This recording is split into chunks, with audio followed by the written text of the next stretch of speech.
هي من ضمن المدن الإسلامية والحضائر التي عرفت بالعالم العربي. أسست عام 935 من قبل مناد بن زيري الصنهاجي.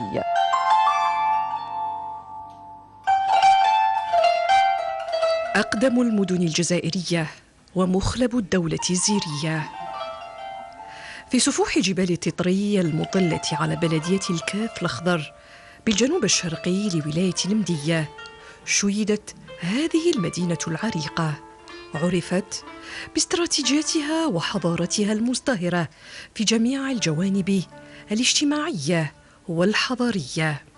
كانت مستقر العديد من العلماء والباحثين الأجلاء أمثال ابن خلدون والمهدي بن تومرت، الذين اتخذوا من قلاعها مستقرا للتفرغ للعلم والبحث.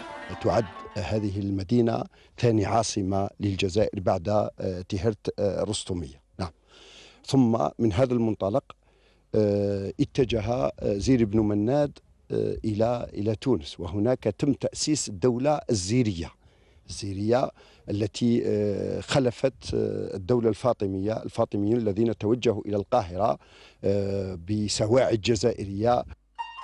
مدينة الأشير، المدينة التي تحمل عنوان أسمى وأرقى المدن الإسلامية في شمال إفريقيا، حيث كانت همزة وصل بين إفريقيا وبلاد الأندلس، وبقيت أطلالها شاهدة إلى يومنا هذا، حيث صنفت من ضمن المواقع والمعالم الوطنية والأثرية. الموقع الوسطي الذي سمح لهذه المدينة من أن تؤسس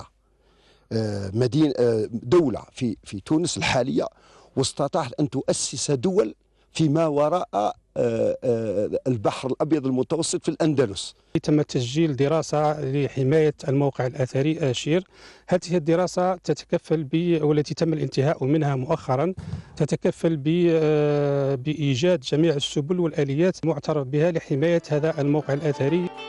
مدينة الأشير حظائر المدن الإسلامية بالعالم العربي، تحتفظ بالماضي العريق والحضارات التي تعاقبت على بلد اسمه الجزائر.